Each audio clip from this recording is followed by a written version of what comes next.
Hace unos 14 años, nosotros, mi esposo, nuestros 2 hijos y yo, nos mudamos a un apartamento en el centro. Era una casa grande dividida en 3 apartamentos. Nosotros ocupábamos casi todo el piso intermedio y todo el piso superior. La cocina, la sala y el baño estaban en el piso intermedio y los 2 dormitorios arriba. Cuando nos mudamos, teníamos muchos problemas encima. Mi esposo empezaba un trabajo nuevo, lidiábamos con 2 niños pequeños y yo tenía cáncer y luego quedé embarazada. Así que sí, teníamos la cabeza ocupada en demasiadas cosas. Al principio eran solo detalles pequeños. Las luces aparecían encendidas después de haberlas apagado, objetos que no estaban donde los habíamos dejado, puertas abiertas cuando deberían estar cerradas con llave, cosas así. Cuando lo notábamos, ambos pensábamos que había sido el otro o los niños, especialmente con cosas moviéndose. Los niños pequeños no paran nunca. Los ruidos extraños podían explicarse por los otros inquilinos o el ruido de la calle.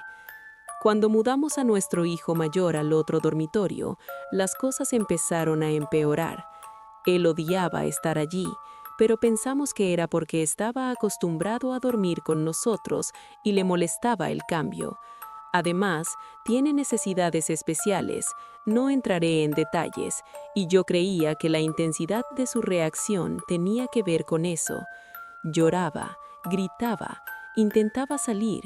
Yo creía que estaba haciendo lo correcto y lo devolvía una y otra vez a la habitación. Pensaba que si cedía, aprendería que con llorar lo suficiente conseguiría lo que quería. Llegó a un punto en el que tenía que sostener la puerta cerrada hasta que se agotaba. Se despertaba varias veces durante la noche y quería que me quedara con él. De nuevo, yo pensaba que estaba haciendo lo correcto y regresaba a mi cuarto después de unos minutos. Algunas veces ni siquiera iba cuando me llamaba llorando. La situación era desesperante y tampoco era ningún paseo para mi pequeño. Estaba agotado y no era él mismo.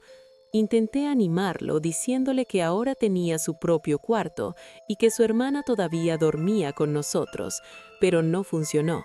No le gustaba ese cuarto. Tardé en entender por qué, porque no hablaba mucho, pero poco a poco pude reconstruirlo. Tenía miedo de un hombre sin ojos y con dientes. Entonces, empezaron a pasar más cosas en el apartamento. Me despertaba por la noche y el televisor estaba apagado y la puerta del dormitorio abierta. Pensaba que había sido mi esposo y volvía a dormir. Mientras tanto, a él le pasaba lo mismo y pensaba que había sido yo. Los armarios de la cocina amanecían abiertos muchas mañanas y mis cucharones aparecían al otro lado de la estufa. El inodoro se descargaba solo o los grifos se abrían de repente. En varias ocasiones escuché a mi esposo llamarme por mi nombre, pero él no estaba en casa o juraba que no me había llamado. Algunas veces los juguetes de los niños se movían o se encendían solos. Una noche bajé al baño y el camión de bomberos de mi hija se cayó de la caja de juguetes y rodó por el pasillo con luces y sirenas encendidas. Nunca he ido al baño tan rápido en mi vida. Para ese momento llevábamos unos 18 meses viviendo allí y no había ocurrido nada grave, pero todas esas pequeñas cosas nos estaban desgastando. Ambos empezábamos a pensar que quizá había fantasmas, aunque no lo decíamos en voz alta. Entonces, lo vi. Mi hijo estaba teniendo otra noche terrible. Yo tenía 7 meses de embarazo y ya no podía más. Le pedí a mi esposo que entrara al cuarto con él para que yo pudiera ir al baño. Para que se entienda la distribución del piso de arriba, las escaleras estaban al fondo de la cocina y subían unos 10 escalones. Luego había un descansillo, otro tramo de unos 8 escalones y después un pasillo corto con los dormitorios enfrentados. Había 3 luces de techo, todas con bombillas de 100 watts. Abrí la puerta del dormitorio y salí al pasillo. En el descansillo había un hombre. Tenía más o menos la estatura de mi esposo, unos 1,80 m, y llevaba un traje negro. No tenía ojos, no es que tuviera las cuencas vacías, la piel estaba intacta, como si jamás hubiera tenido ojos. Su boca, Dios mío, era de tamaño normal, pero no lo era. Parecía llena de dientes, como dientes de chicle, pero no exactamente. La luz era lo peor. El pasillo estaba muy iluminado, pero alrededor de él la luz parecía hundirse, drenarse dentro de su cuerpo. Y no era luz blanca, era anaranjada, de un amarillo sucio, enfermizo. Me quedé allí, mirándolo, y sentí que él me estaba mirando a mí, como si hubiera estado esperando ese momento.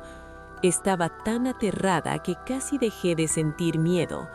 Retrocedí lentamente hacia el dormitorio y empecé a cerrar la puerta. Mi esposo preguntó qué pasaba y me giré hacia él sin saber qué decir. Entonces miró por encima de mi hombro y sus ojos se abrieron de par en par. El picaporte fue arrancado de mis dedos y la puerta se cerró de golpe.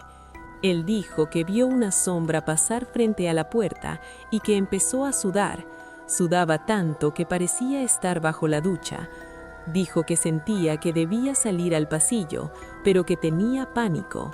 Aún así, teníamos que hacerlo. Nuestra hija estaba en el otro dormitorio y yo no quería quedarme ni un segundo más en esa habitación. Él tomó a nuestro hijo en brazos y cruzamos corriendo los pocos pasos hasta nuestro dormitorio. Esa noche terminé orinando en una papelera y nos mudamos dentro de la semana. Años después, estaba entrenando a un chico nuevo en el trabajo y terminamos hablando de fantasmas.